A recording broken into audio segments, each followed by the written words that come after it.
Ahoy! Welcome to Bottom of the Stream, Season 2, Episode 19. No, 19. Excellent remaking of a joke that I think you used in the last season. I'm going to do it every time. 19th episode.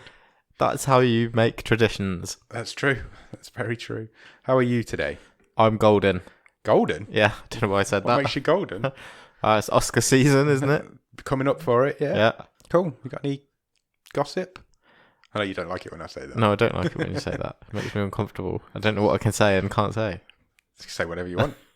It's an open forum. But people don't want to hear gossip. That's true. They're here for... I don't know what they're here for. Do you know what they want to hear? News? Socials. Oh, yeah. They're all here for the socials. Follow us on Twitter, please, at BOTS_podcast. Also, follow us on Instagram, which is the same, at BOTS_podcast. Facebook.com/bottom of the stream is the Facebook page. The email address is bottomofthestream@gmail.com. And the website is www.bottomofthestream.com, where you will find every film we've ever reviewed and both seasons streamed tables. Also, you can now follow us on Patreon. Please do. Yeah, please do. It's nice to have people over there. And you will find that at patreon.com/bottom of the stream. And there's 3 different tiers for different levels you can join us at. And you'll get various little rewards and thank yous as you go through. Yeah, I mean, if you feel you want to sign up, then there's plenty of bonus episodes. Yeah, we just recorded a bonus episode a minute ago. We did. There's a newsletter. There's all sorts. There's all sorts going on over there. So come and join us. Stickers. There's always stickers. There's loads of stickers. Stickers everywhere. Come and have our ears. But if you can't make a contribution that way, then please give us a review and a rating on iTunes or on Apple Podcasts. That's what it's called. iTunes isn't even a thing anymore. Is it not? No. I'm not an Apple boy. Or on Podchaser, because apparently it really helps the algorithm. It really does, and it's really nice to read as well. It puts our little thumbnail in the view of more people. It does, and it's really good for our egos. Okay, yes. It is. I like reading nice reviews, so if you'd like to do them, please do. I'm going to chuck a promo in for one of our Pod Nation friends, because I've not done that for a little while. So I'm going to put that in right here. Have you ever been reading through a stack of comics and thought, maybe I should see what this Arkham Asylum game is all about?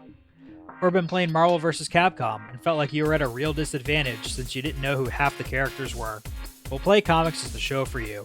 I'm Chris, and each episode we take a look at video games based on comic properties and how well they stick to that source material. So whether you know the comics and want to know how all these games work, or you know the games and want to find out where all this craziness came from, go check out Play Comics at playcomics.com or wherever you find your favorite podcasts. So go and check those guys out. They are really good. So that's the socials done. You got any Netflix news? Do you want to talk about MGM? Yes, this is an interesting piece of news that came out a couple of days ago. Yeah.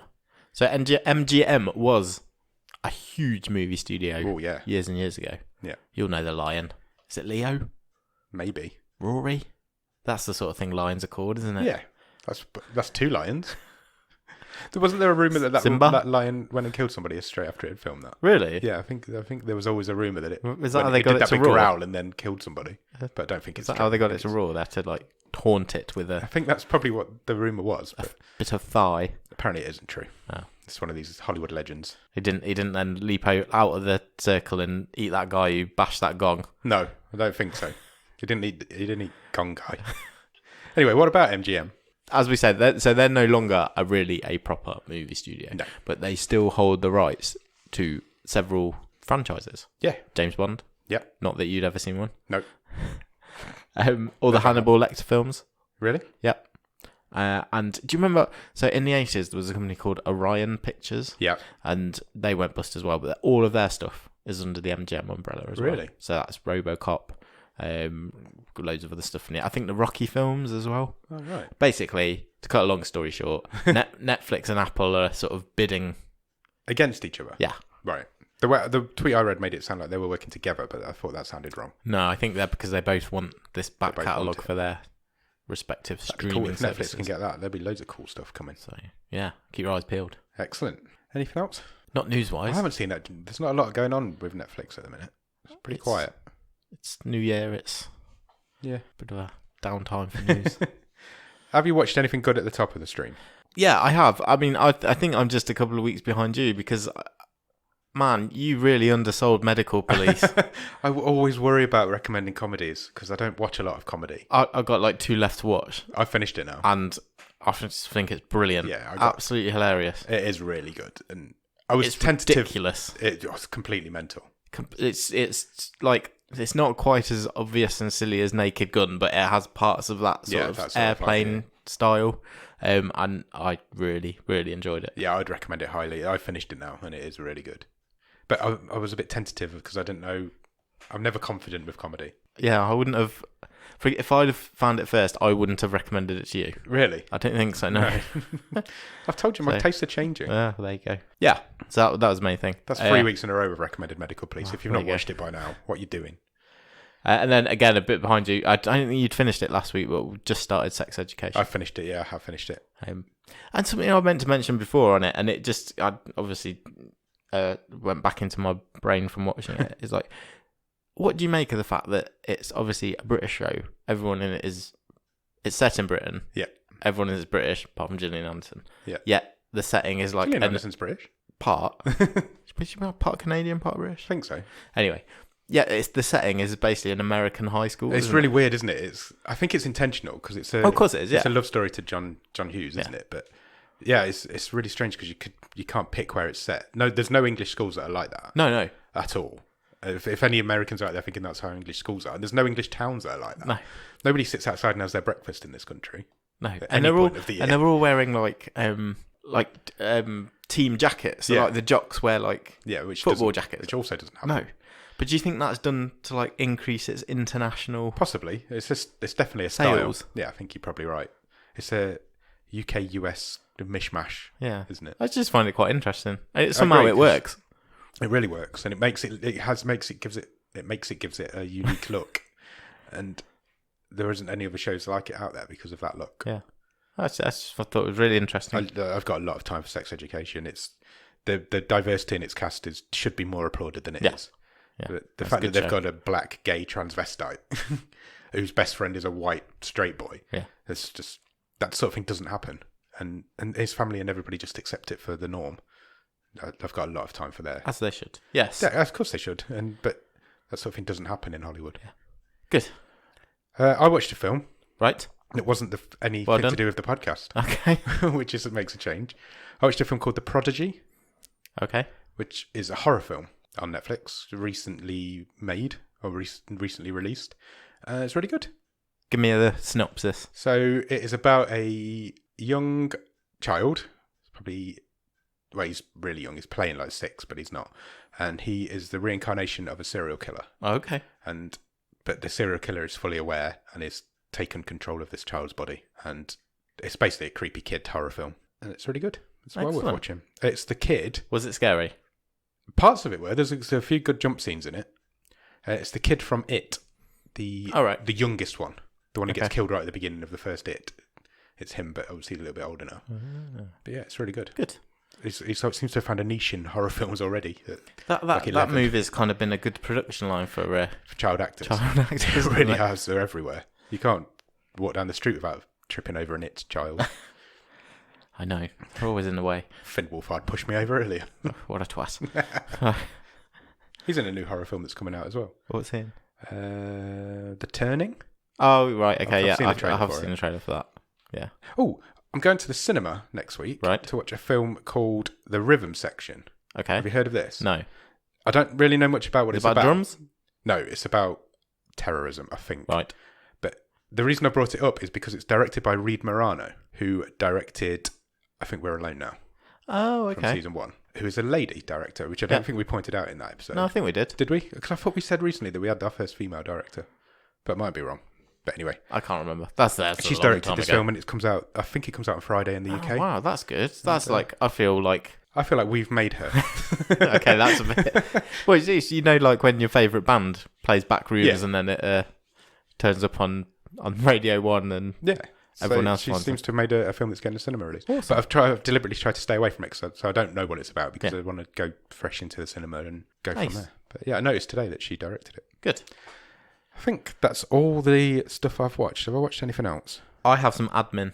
You've got some? Oh, I've got a bit of admin. Okay, who's going first? I'll do mine because it's quick. Okay. Remember last What are you week? saying about my admin? It might be long. Remember last week I talked to you about What Will Jack Do? Yes. The David Lynch the short monkey film about interrogator.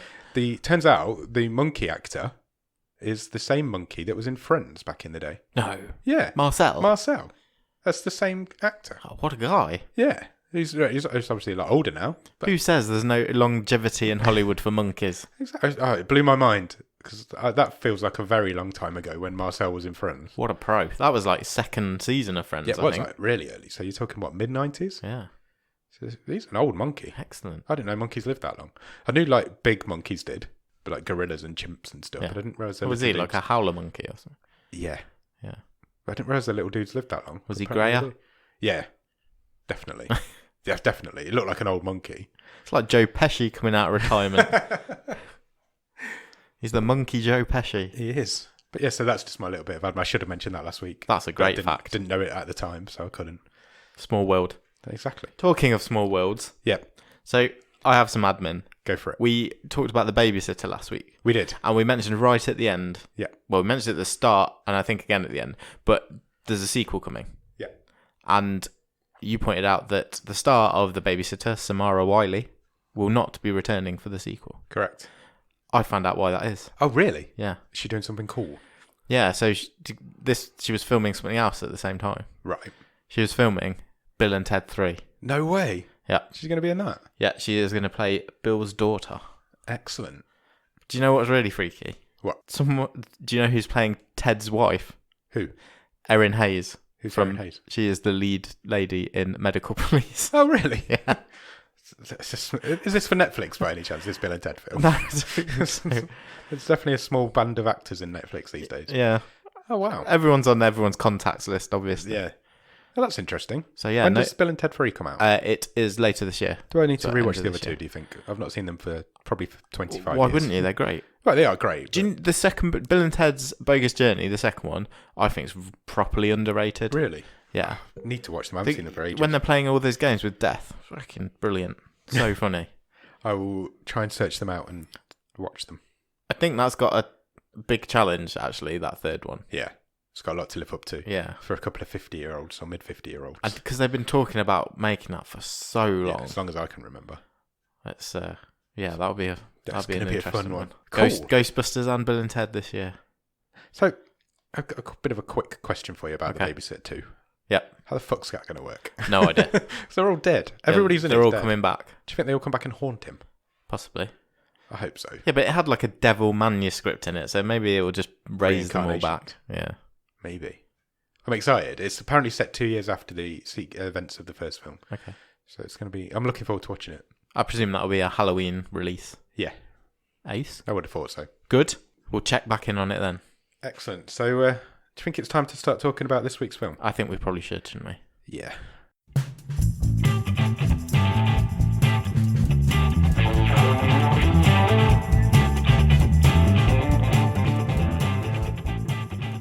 We didn't choose this. We didn't choose this film. By which I mean we didn't randomise it. We didn't. This was selected by one of our Patreons, Jordan Shenton, at the Mr. John Core Yeah. on Twitter. So I will do another quick plug. If you join our Patreon at the $10 level, Yeah. you will get your own wild card. Yeah, and force us into watching stuff. You will be able to choose a film from our list. Which is exactly what Jordan's done. He has. He was given his wild card and instantly emailed me back with this film that he wanted to watch. So he's been out and watched it as well, so we'll give you his thoughts at the end. Awesome. And we'll let you know what we thought as well by going through it as we normally do. Great. So, The Night Eats the World is a horror zombie film from 2018. It is a 1 hour and 33 minutes long, currently rated at 6.0 on IMDb, dead 6. That's pretty good. Stars a guy called Anders Danielsen Lee, who plays a guy called Sam. He is a Norwegian actor, and he probably most famous is in a Netflix film called 22nd of July. Right. Have you seen that? No. Heard of that? It is a dramatic retelling of the events of Norway's worst terror attack. Do you remember when Norway got terror attacked? Yeah. It's the story of that. Okay. And he's in that. There aren't any other actors in it. There are other actors in it, but Yeah. there's not really anybody else featured. This is pretty much a one-man show. Yeah. And there's not really much point of going through anybody else because there's not really anybody famous in there. Directed by a guy called Dominique Rocha, who this is his first and only film so far. Yeah, it's a French movie. It is a French movie. It's based on a novel. Yeah. A French novel. So, yeah. Have you read it? Nope. I haven't read. Could honestly tell you, I've never read any French novels. Have you not? No. Okay. There you go. That's your homework. I got a D in GCSE French, so I probably can tell you my name and my age. That's about it. I'm not going to make you. Please don't. Do you have a one-word review of The Night Eats the World? Lonely. Oh, lonely. I should also point out that The Night Eats the World was the very first film added to the long list. I think you did mention that. Did I mention it last passing last week? Yeah, it was. It could be responsible for the whole podcast existing in the first place because that's where the long list started. It was the first film added. Oh, good choice. Good choice. Good choice, Jordan. Or was it? So, shall we begin? Yep. So where does the film begin? Party time. Party time. There's a load of synth bangers going on. And that was the first thing I noticed about this. Cool soundtrack. Yeah, it has got a decent soundtrack. It jumps all over the place, but soundtrack wise, music style wise. Yeah. But yeah, we're hitting the floor running with a sort of disco synth soundtrack. Yeah. There's a party going on in this apartment block. It's like an apartment, isn't it? Yeah. Sam's there. We meet Sam, who is our main guy. He looks a little bit out of place, not comfortable. Yeah. Doesn't look like he wants to be there. I think it's fair to say he has arrived at this building not expecting a party to be going on. He's not expecting a party to be happening because he's there to collect his stuff from his ex-girlfriend. Yeah, box of tapes. Box of tapes. Is that what it was? Yeah. Because he's a musician. I believe so. Yeah, I think that's implied through the weirdness that happens later. So yeah, he's there. He's turned up to collect his stuff from her. She basically says, "Look, I'm having a party. All my friends are here. Go and wait in the office." Yeah, which is fair, I guess. Well, I would have just gone home and gone back the next day. Yeah. Well, at first she says, "Come on, meet some people. Yeah, join in. Lighten up. You square." A new boyfriend comes along, doesn't he? He does. Yeah. He's a bit of a dick. So eventually, anyway, he ends up going into the office at the end of the hall. Yeah, and so Sam's ex-girlfriend, who I don't think we get a name for, sort of says, "Yeah, go into the office. I'll come by in a few minutes. We'll have a chat, and I'll show you where your stuff is." I think her name was Sarah. No, that was the lady later on. Was it? Yeah. Okay. It's not important. All the ladies are called Sarah in the world. Yeah, you're right. There was that lady later on.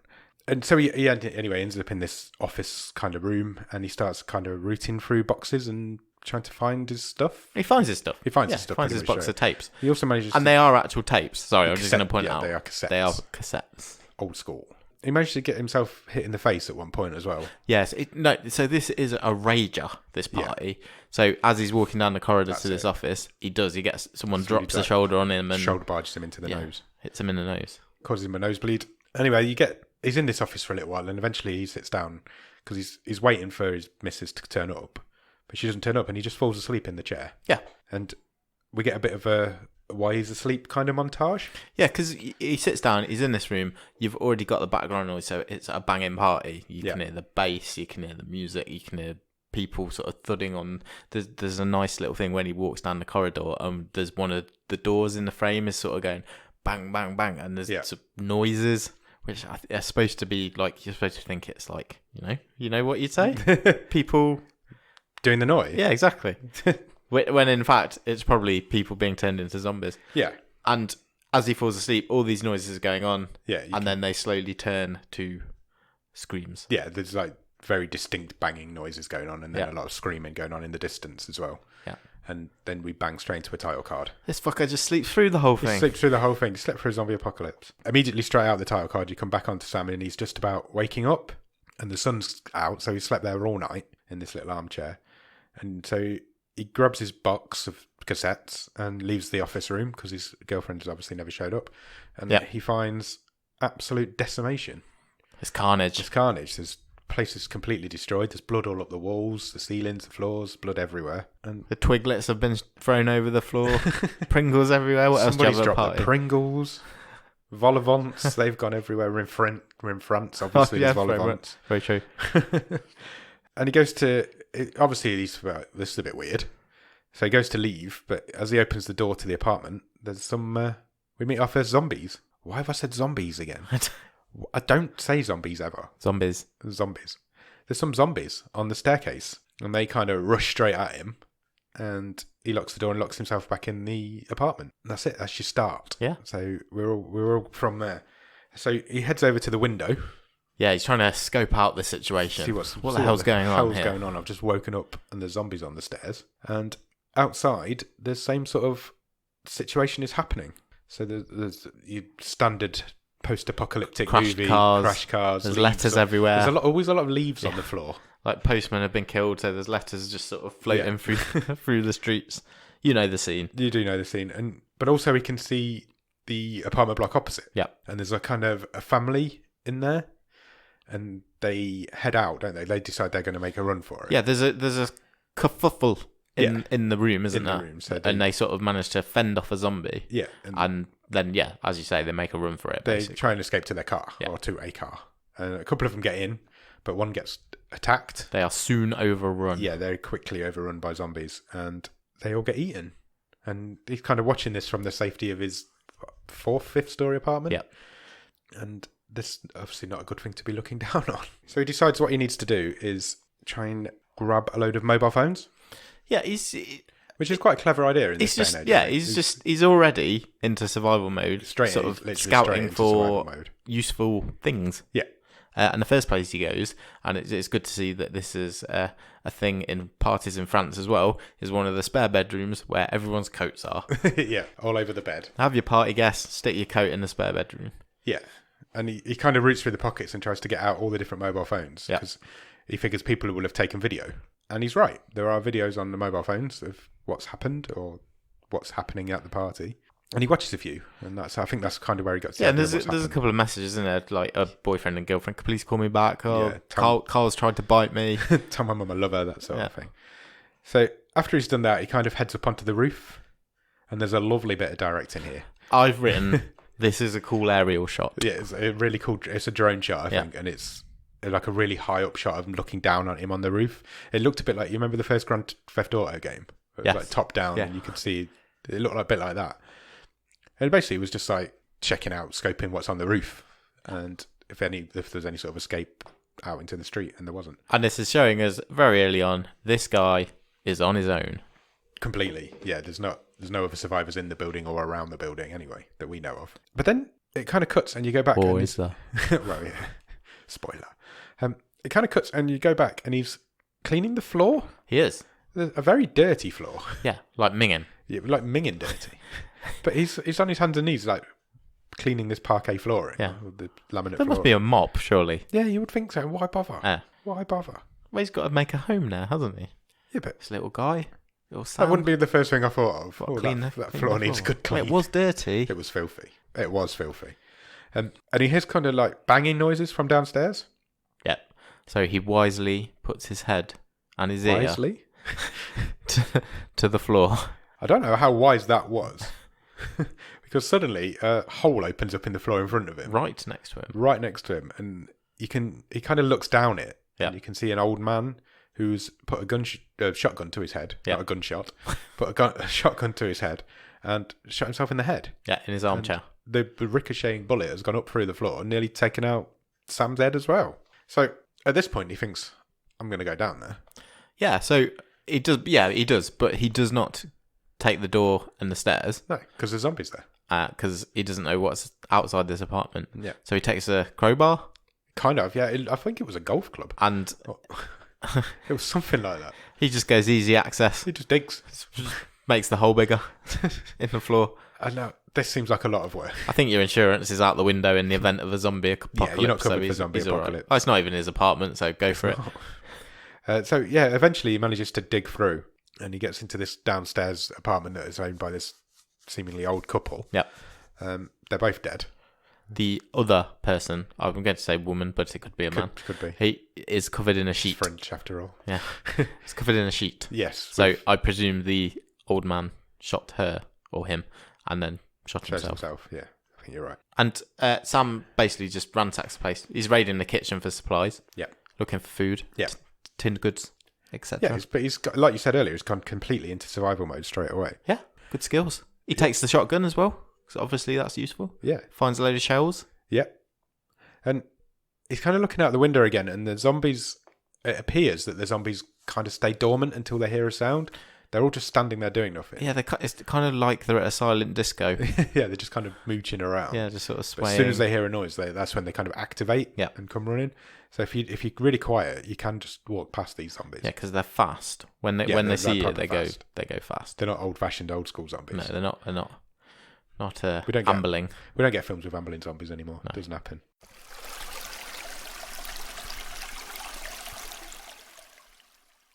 So, newly armed with the shotgun. Yep. And a requirement to gather more supplies. Yeah. Sam starts to go through the rest of the building. Yeah. Basically. Yeah, and he's basically just doing that, isn't he? He's gathering supplies. He gets a real collection of nice knives. He managed to get right down to the front door of the building. He manages to find a really cool leather jacket first. Yeah, he does. He's got a really nice leather jacket. He gets to the front door, and there's quite a few zombies just outside. Yeah. They're big, huge front doors in this building, this old building, and he managed to shut himself in. Yeah.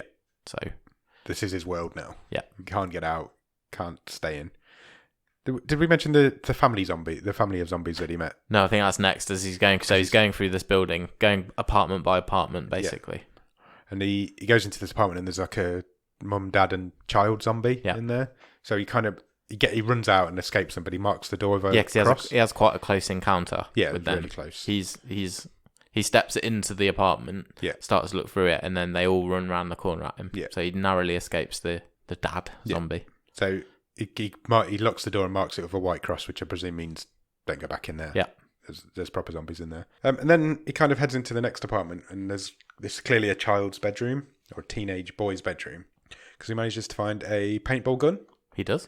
And a load of paintballs. Yeah. So that's it's a weapon, but is it a useful weapon? That's debatable. I don't think so. And this is where we first meet what becomes his pet zombie. Yes. He meets an old man who's stuck in a lift. It's basically what it is. Yeah. The zombies in the lift, with the lift doors won't open. Because it's a real old It's one of these style old-fashioned cage style lifts. cage style lift. Pull the gate shut. Yeah. So he pulls the gate shut, and he kind of ties the man to the door as well. Yeah. It's basically looking for a bit of company, isn't he? And he's, as it turns out, yeah. He doesn't kill this zombie. Caught himself a zombie in a cage, and he doesn't kill it. So he keeps that one. He also picks up I think it was a Walkman or an MP3 player, because he had both at some point in this film. But from this teenage bedroom, he gets a music player, and he also uncovers a drum kit. Yes, he does, because he's a musician. Which he's very happy about. Yes, he is. He listens to he must have had the Walkman at one point, because he listens to a cassette at this point. Yeah, and it's like a load of kids making weird sounds and noises. Yeah, which makes him laugh. I think it's him as a kid.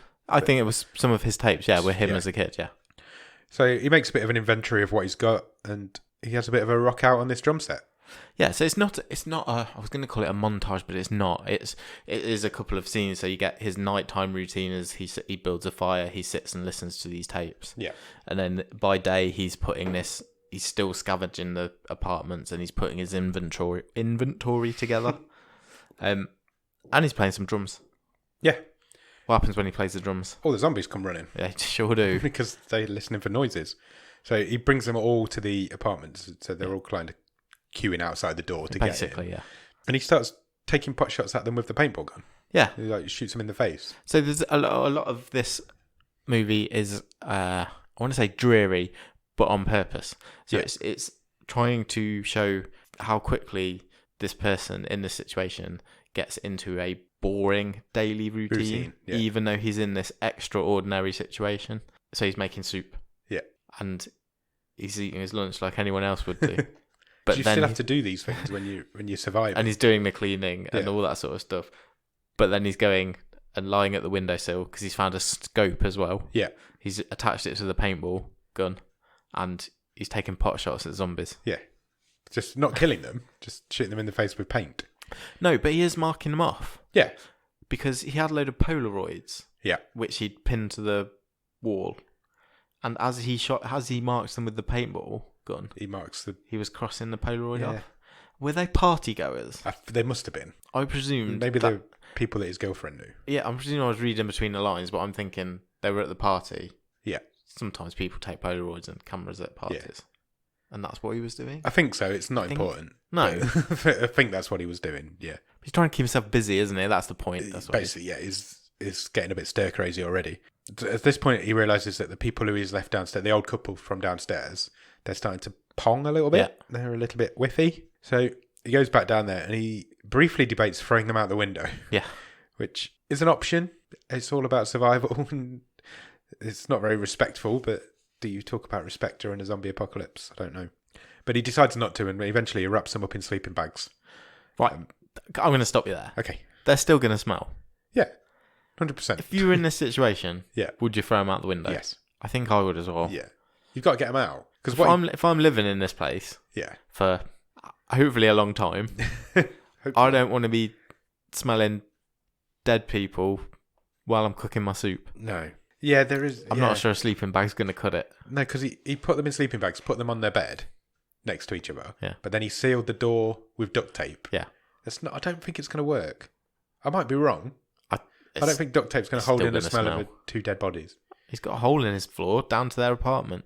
Yeah. That's not going to help. No, I agree. I'd have chucked them out the window, whoever they were. They didn't even know them. It's not like he needed to be respectful to them. He hadn't even seen one of their faces. Again, a part of it, and we'll see it later on, is doing the ritual, isn't it? It's keeping the humanity in a world that's gone to shit. Yeah. I'm not sure it's realistic, though. Yeah, I agree. Because this film is trying to be as realistic as you can in a zombie apocalypse, but it's, it didn't quite ring true to me. No, I agree. I'm with you. But I guess the excuse is, well, he's going crazy. You could just cut anything that you don't like in this, you could say, well, he's going crazy. That's the trouble, though, isn't it? Is that necessarily a good thing or not? Anyway, after that, he decides he needs to take a shower. So he heads to the shower room, the bathroom, and... Good old shower room. I just don't speak properly, do I? You're posh if you've got a shower room and a bathroom.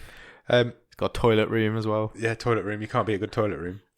But unfortunately, the water pipes start groaning and then give up, and they stop dispersing water for him.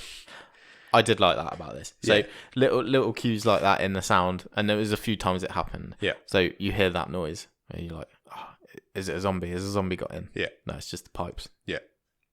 But that sort of layered up a bit of tension in this movie. Yeah, there's quite a lot of that as well, isn't there? And it led up to an event later on, which we'll get to. Yeah. And but that was good. But basically, what that scene is telling us is that he's now not got any running water. Correct. Which is not good times. So that night in bed, he has a bit of a dream. Yeah. He dreams that he gets eaten by some zombies. Yeah. Fuckload of zombies. Fuckload of zombies. So yeah, I think this whole section of this film is just his descent down into loneliness and madness almost. Yeah. I think that's what this whole section is about. Because in the next scene he's going for a jog. I really liked this. Yeah. This was really well directed. Lovely steady cam shot of him running around this apartment and up and down the stairs. Yeah, he's basically really gone for a long jog around the apartment. Yeah, just keep himself fit because he literally can't leave that apartment. That literally one apartment. Yeah. He can't leave it. He runs past the guy in the lift and shakes his hand. He literally manages to shake its hand. He introduces himself to the zombie. Yeah. And does he come up with his name at this point? Yes, I think so. So, because I think he's found some photos and documents. Yeah. Whilst he's been looking through the other apartments, and this guy is called Alfred. Yes, he names him Alfred. It's Alfred the zombie. I like it. He heads back up to the roof after that, and he set up a load of containers on there. Yep. Which is clever to collect the water because he's got no running water anymore. When I say a load, hundreds. Everything in the apartments that he could find. Flower pots, buckets. Yeah, everything. Cups. Wellies. Yeah, wellies. Anything that will hold liquid.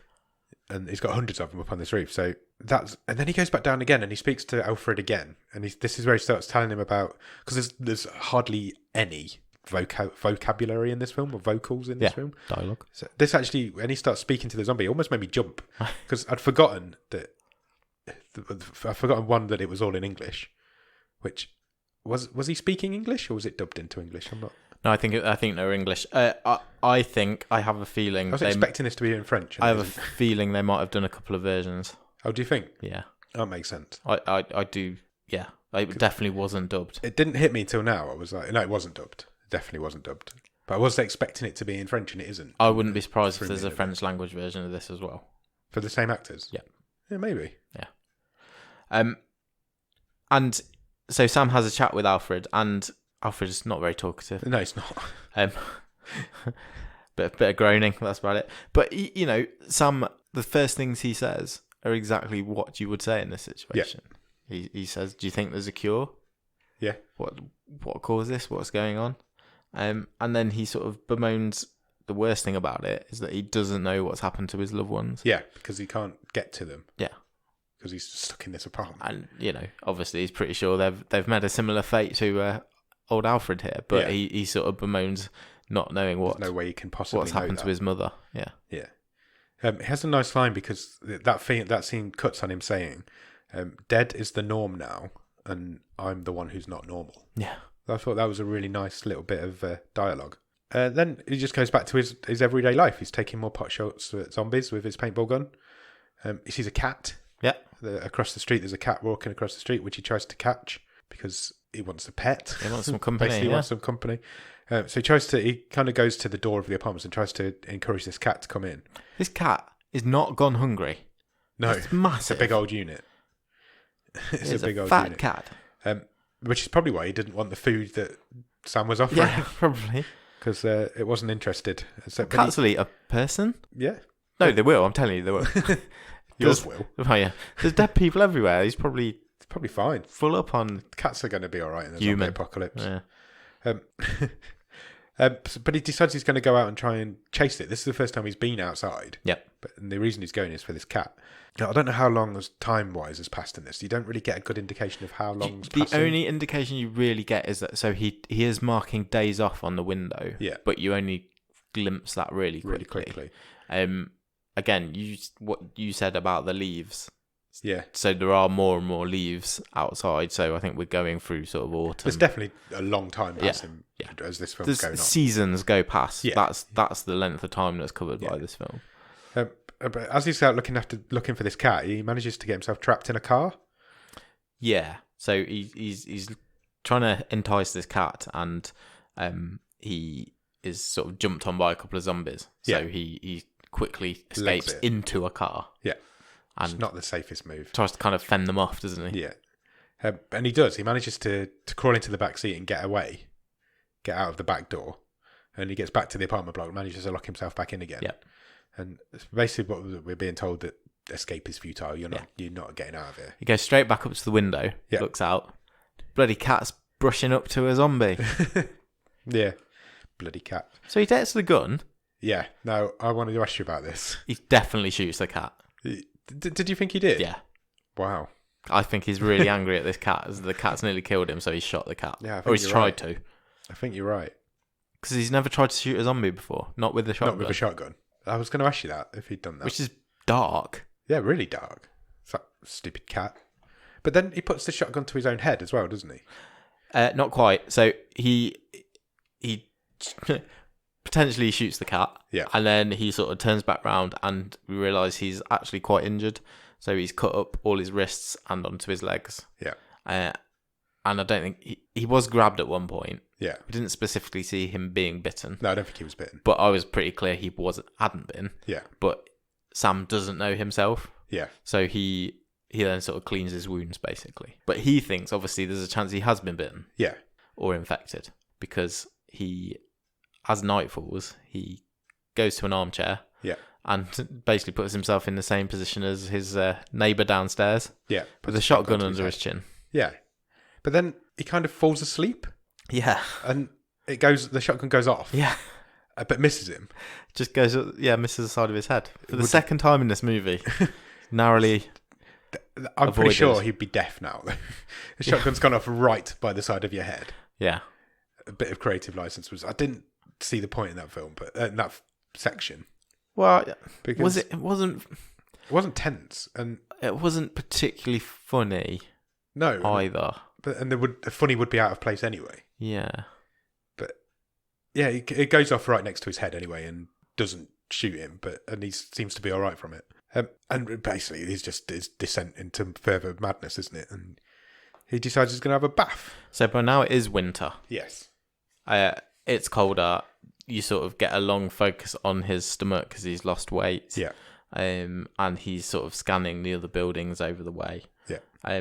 Yeah, and he has a bath. He has a bit of a bath, warm himself up a bit. Yeah. It's obviously a big effort because he's got to bring each one of these individual containers down from the roof, fill the bath up, warm it up, and then fill the bath up. It's an effort to have a bath. And he kind of makes the decision he's going to leave at this point as well, doesn't he? But then doesn't. Yeah, kind of. So he hears, as he's in the bath, he hears a couple of noises again. Yeah.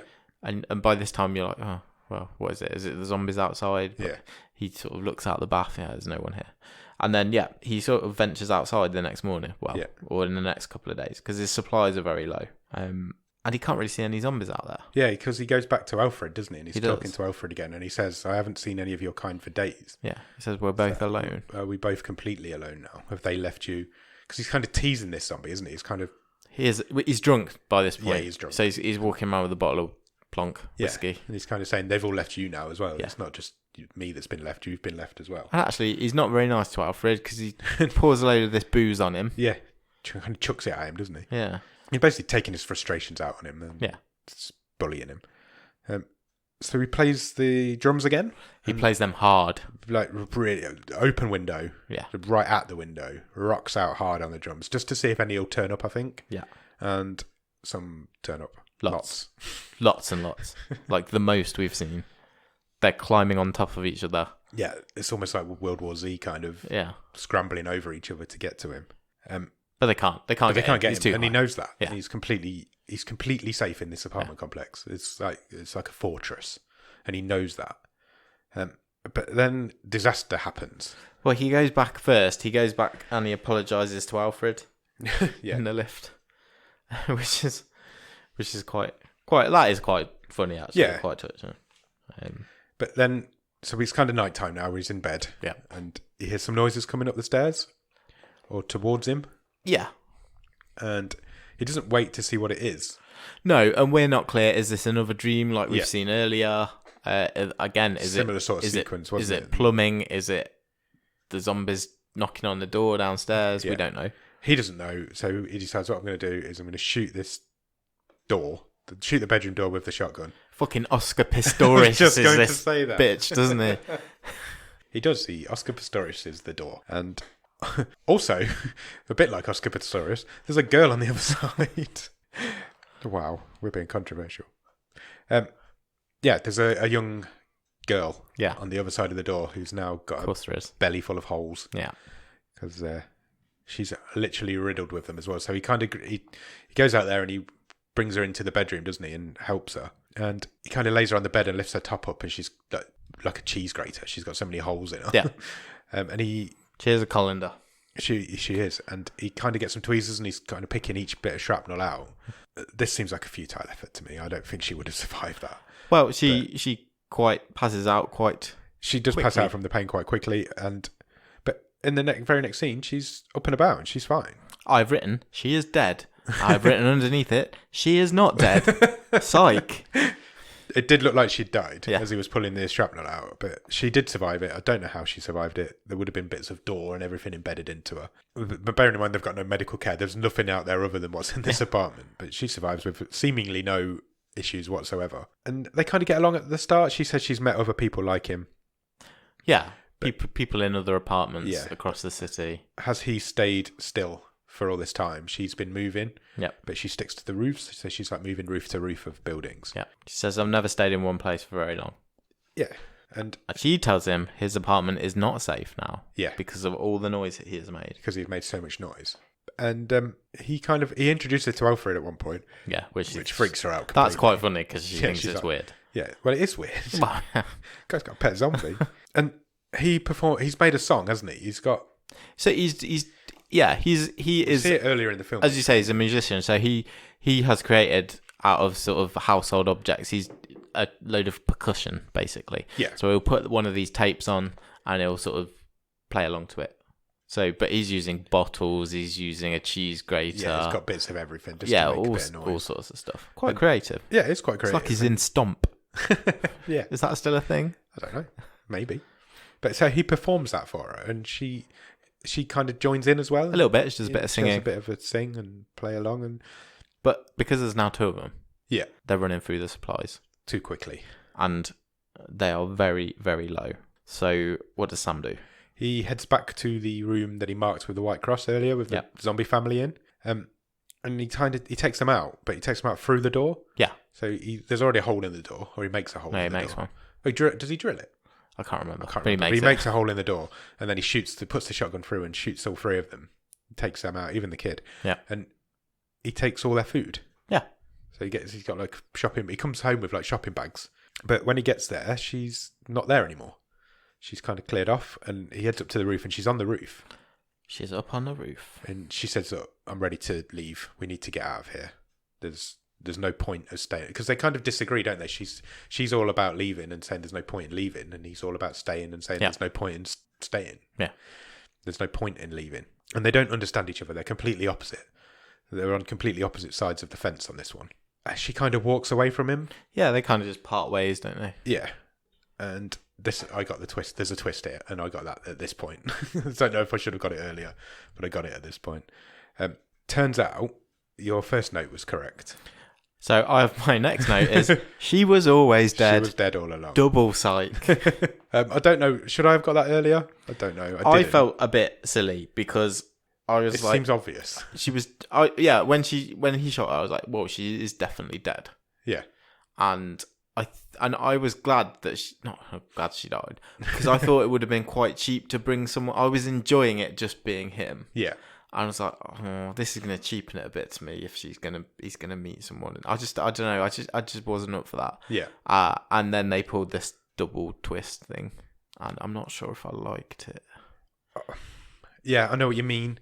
Did it need I don't know. Yeah, I think that's it. I think this movie was strong enough to not. Because it isn't long this. either. There's only probably 10 minutes where she's in it.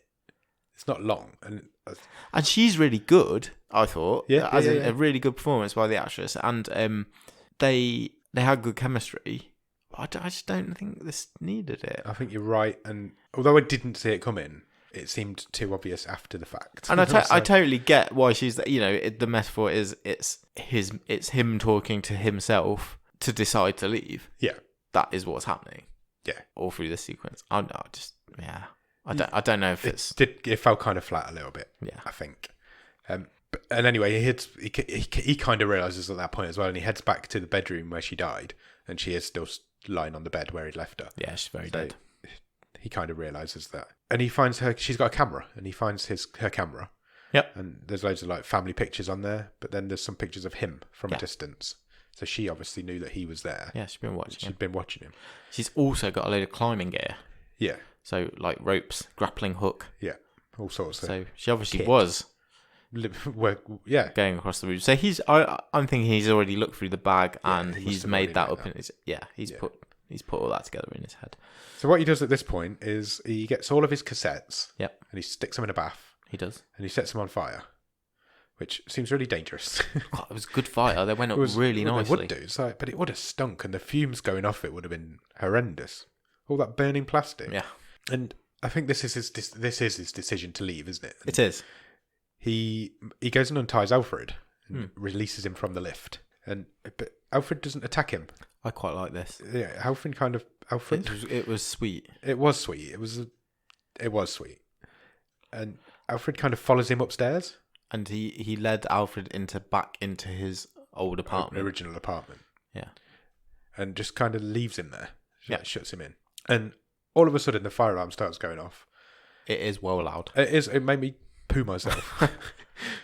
Because there's not a lot of, like I said earlier, there's hardly any talking in this film. Yeah. There's not a lot of noise in this film. And then occasionally it will just make you jump. And it really made me jump. Remember though in Hush we said that similarly as well, how the sound design was used really cleverly. Yeah.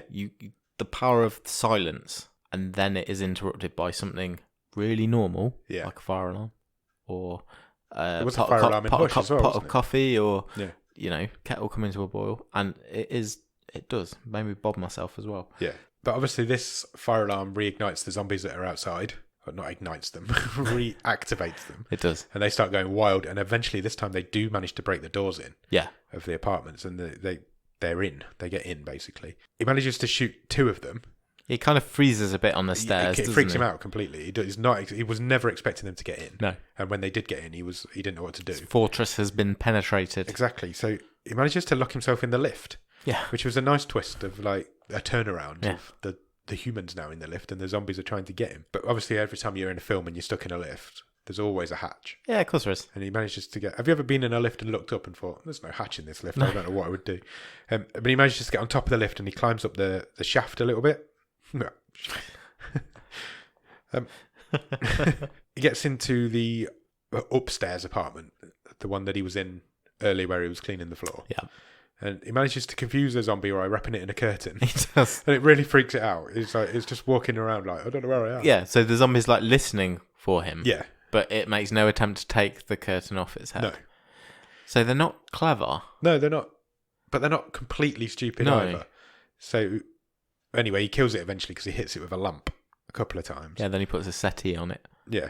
And he climbs back up through the hole. So he's he basically is making his way back to in the the roof. old person's apartment, Yep. isn't he? Yeah. So he's in the original apartment, climbs back up through the hole that he made earlier in the ceiling, and it's really smoky up there. Yeah. It's not smoky in the one downstairs, even though there's a hole in the floor.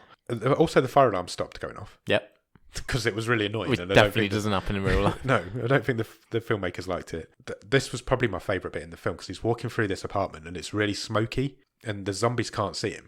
So I hadn't quite picked up on what you said earlier because I just presumed they'd been incapacitated somewhat by the smoke, but that doesn't work. No, it doesn't. So he was literally just being quiet enough. Yeah. Walking through them. And they can't 'Cause they see him couldn't either. see. They can't see because of the smoke, and they can't hear him because he's being quiet. Yeah. And I really, it was really tense because anything could have set them off. And I really liked it. It's not very long, but I really liked it. And he manages to get back up onto the roof. And he's on the roof and he finds this rope and hook. So I presumed grappling he'd already set it up. Possibly. Somebody had set it up, definitely. It was a grappling hook. I presume he'd already prepped for his escape. Yeah. Yeah. Like off of old Batman. Yeah. And... Because it was in her bag earlier. Yeah. So it was what I'm trying to say is it hadn't been there from when she came over to him. I think he'd already prepped his escape. Yeah, and he wangs this grappling hook like over to the next building. Yeah, and he misses the first time, but the second time he hooks it, and he's a really good shot with a grappling hook. Great shot. Have you ever thrown a grappling hook? No, I can't imagine it's easy. But second time, like across the street to a new building. And so he grabs the rope and he jumps off the building. Yeah, so he ties it around his waist and he just jumps. And it smashes him as hard as fuck into the building really opposite. hard. Yeah, it would have really hurt. Well, it knocked him out. Yeah, knocked him out, yeah. He wakes up. So he's kind of hanging by his waist. Yeah, he's hanging by his waist from this building, from this grappling hook that he's managed to somehow secure. And he wakes up dangling from this rope and he climbs up to the roof of that building. And I've written down, great shot with that grappling hook, 3 points of contact. You know. And he kind of sits up on this roof and he realises he's just on a different roof. And he isn't really any better off.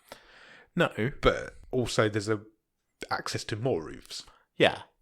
So the last shot is just of... You can hear church bells in the distance. Yeah. And the last shot is him just looking over these roofs. Roofs going as far as the eye can see. Yeah. Because he's in the middle of Paris. But there's no air of like, oh, I'm saved. No.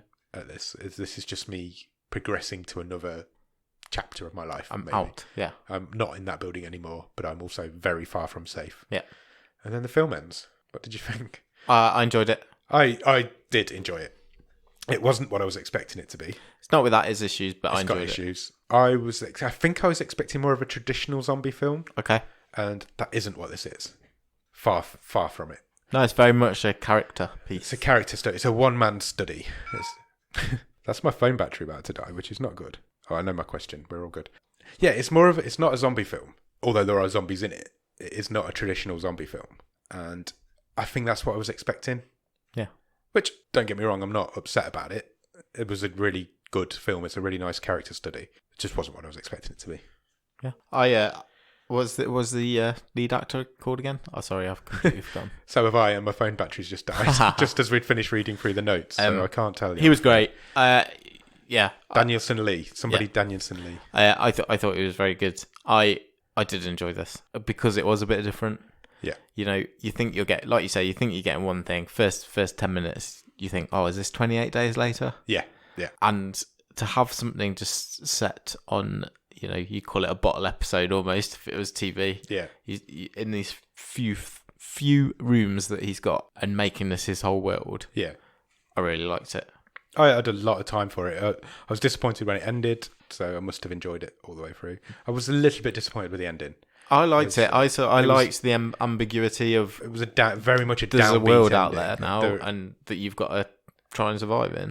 The fact you could hear church bells ringing in the distance was nice because that gave him a little bit of hope that somebody was there. There was bits. So I wasn't on board with. It felt a bit cheap, the shooting the lady through the door, and I could have done without that. But on the whole, this is one of the better things we've seen this season. Yeah, definitely. It felt like a proper film, and we say that a lot, and we don't. I was trying to explain this to somebody the other day. Some films that we watch I don't consider to be proper films, and then when we get a proper film, I always judge it a little bit more. Yeah, harshly maybe. Like with The Anomaly a couple of weeks ago, that felt like a proper film because it got big name actors in it, and it was a proper sci-fi set piece kind of film.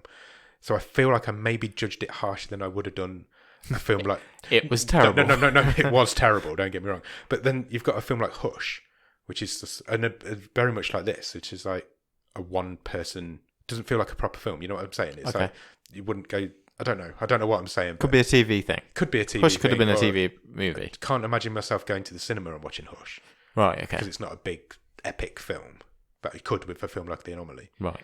And with this as well, I don't feel like I would have. But I did really enjoy it. And it is...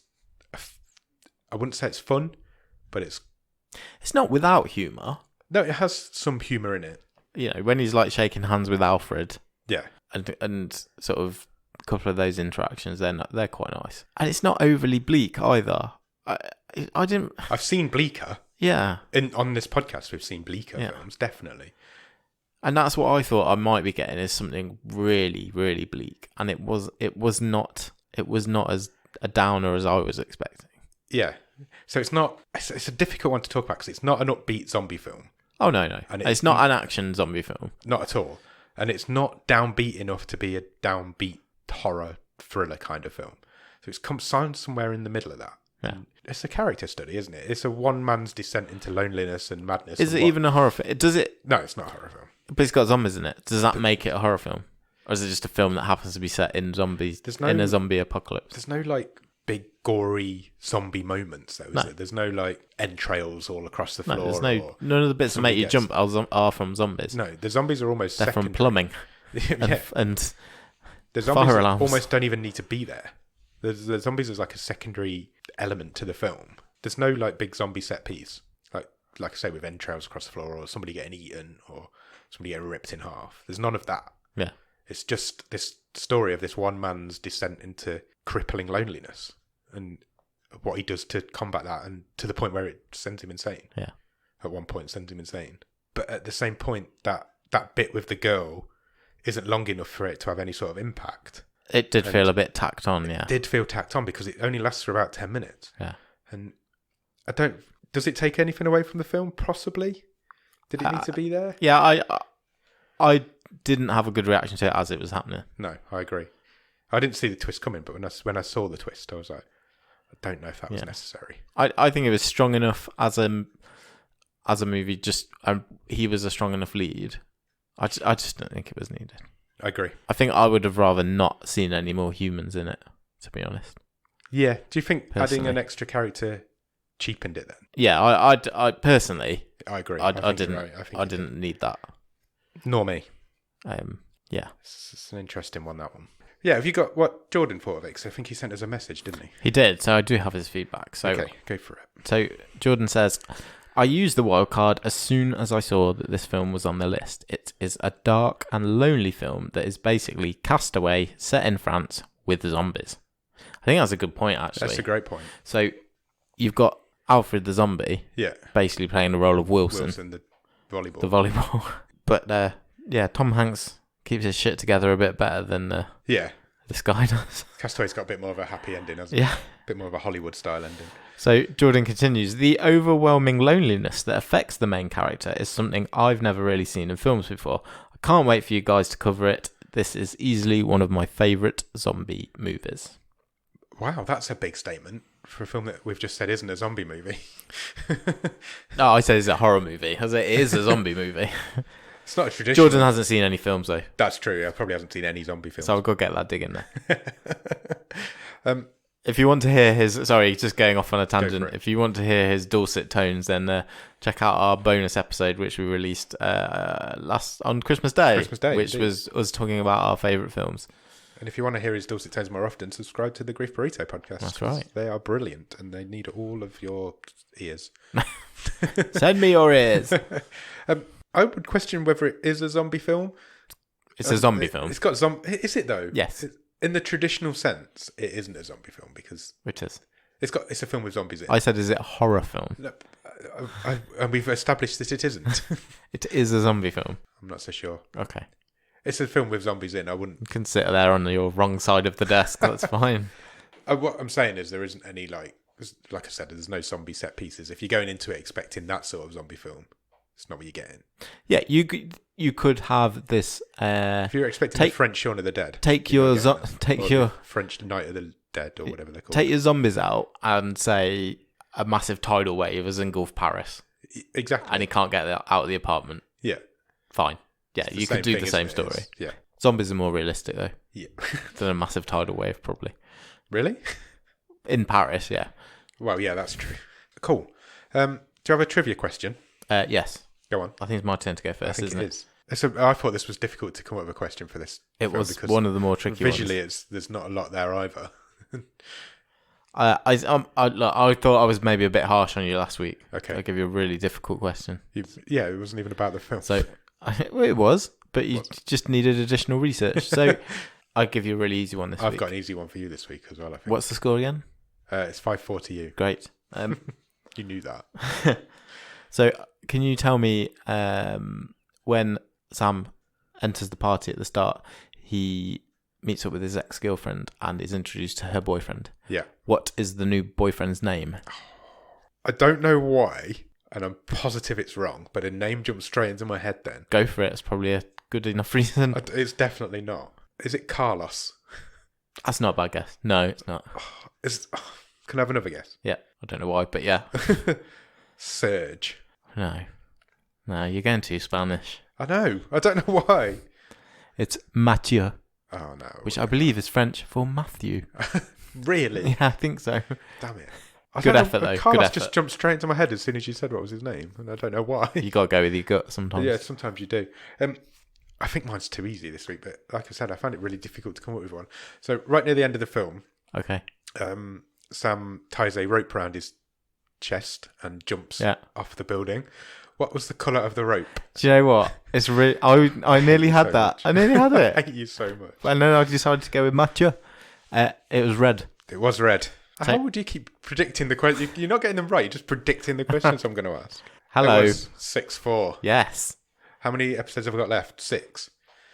Well, I've got 4 right in a row, so you're. You have. I'm struggling. I am on I've only got a 4 right streak. all season. I've got 6 episodes left to the end of this season. And 2 behind. 2 behind. It's going to be close, hopefully. Nail biter. Cool. Shall we talk about the stream table? Yes, let's do it.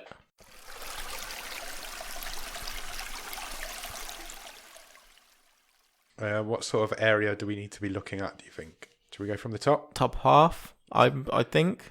Okay, let's build up from... How many we got on here now? 18. So if we go from 9 up, yeah? Yeah? Go top 10. Top 10. Yeah. So Start from 10. 10 is Emo the Musical currently. Okay. 9 is Burning Sands. Yep. 8 is Miracle Mile. 7 is Office Uprising. 6, Michael Inside. 5, last week's film The Babysitter. 4, Handsome, a Netflix mystery movie. 3, The Man Who Killed Hitler and Then the Bigfoot, which was my wildcard film. 2, What Keeps You Alive, and number 1 currently is Hush. What are you thinking? Did I go first last week? I think I did. I think we kind of just attacked it together last week. I think I know. I do know. Do I know? I think I know. Okay. What are you thinking? I'm thinking it. You're about right. What you're looking at now. I'm currently looking between Burning Sands, Miracle Mile, and Office Uprising. I'm in that sort of area. Is that where you are? Yes. I think it's better than Burning Sands. Yeah, it's above that for me. Miracle Mile's where I'm stuck. I don't know if it's better or worse than Miracle Mile. I really enjoyed the experience of watching Miracle Mile. But you did not enjoy the film. No, I did enjoy the film, but it has a lot of flaws. Yeah. But it's such a good encapsulation of the 80s. And it's one of my favourite episodes we've recorded. So that might be, I think it's above Miracle Mile for me. Yeah, I think you're right. But I think it's close. So it's not above Office Uprising. Ooh, it's not a million miles away. I don't think it breaks that for me. I don't think I can quite put it above Office Uprising. No, I don't think I can either. They're both zombie films, but they couldn't be different. They couldn't be more different. Yeah. I am happy with putting it in 8th. Let's do that. I don't know how Jordan's going to feel about that, but that's his issue, not ours. Yeah, 8th. Below Office Uprising, above Miracle Mile. Yeah. I'm happy with that. I don't have any issue with that. It's in with the good stuff. Yeah, it's definitely in the best half. This is where the Bernie Sanders is where the bad stuff starts. Yeah, it's top half. Yeah. Happy? Yeah. Let's put it there then. So, The Night Eats the World will go into 8th position. Was that 8th out of 19? Yeah. It's fine. Yeah. It's not bad. See what Jordan thinks. Let us know what you think, Jordan, and anybody else. If you don't agree with us, or if you do agree with us, let us know. Would you we've not said that. Would you recommend this film to people? No. You wouldn't? I don't know if I know many people that would get anything out of it. Okay. So I'd be pretty confident saying, yeah, good. It's a good watch. It depends on the person. Okay. If I know they're going to get something out of it, that sort of thing, then yeah, probably. Okay, fair enough. But yeah, I'm happy with it going into 8th. Yeah? Good. Let's put it there then. That's the stream table. I just always find it interesting because this happened a couple of times where we agree where it goes in the table, but I'm getting a real vibe that I liked this film more than you did. Yeah. I'm not saying I didn't like it. No, I know you're not. It wasn't what I was expecting it to be, and I maybe built it up in my head too much. Okay. But I did enjoy it. It's a great little character piece of a study of loneliness and craziness. It's just maybe it wasn't what I was expecting it to be. Fair. That's not Fair. the film's fault. Do you want to pick next week's film? Sure. Back on the randomizer. Back on the randomizer. It's had a week off, so you're never going to find it this week. Can't find it. There it is. Are you ready? I sure am. Right. It has picked a film called He's Out There. Okay. Any ideas? I'm thinking Somebody's outside. it's either going to be a horror film or it could be a rom-com. Like, he's out there. Somewhere. Yeah. Okay, well, the synopsis says, on vacation at a remote lake house. What are you thinking? Still horror? Or rom-com all over it. Keep going. On vacation at a remote lake house, a mother and her 2 young daughters Yep. must fight for survival after falling into a terrifying and bizarre nightmare conceived by a psychopath. Okay. It's a horror film. Yeah, you're probably right. I think I am. Do you want to watch the trailer? Sure do. So you guys made it okay? Yeah, we made it fine.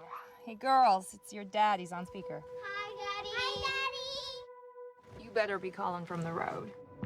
Actually, I'm running a bit late. There used to be 2 families living out here. The boy went missing. It's about my age.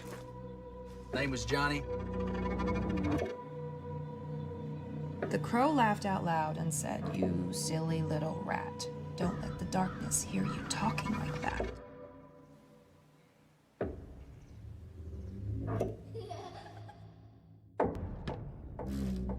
Kayla, what is that? It's for Daddy.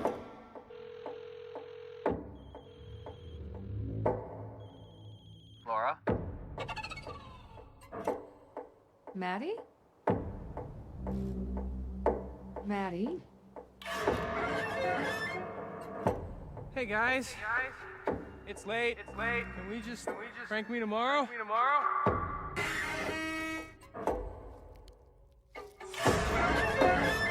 Maddie? Get your hand out. Come on, let me see, Maddie. Come on, let me see. Yeah, okay, I got it. Mama. He's already here. Who, Maddie? Laura! Sean, is that you? Hey guys. Can we just prank me tomorrow?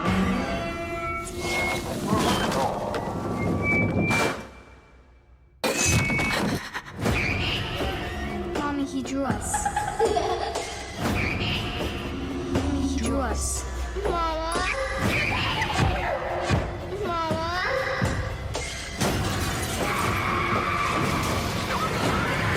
Mama? It's gonna be okay.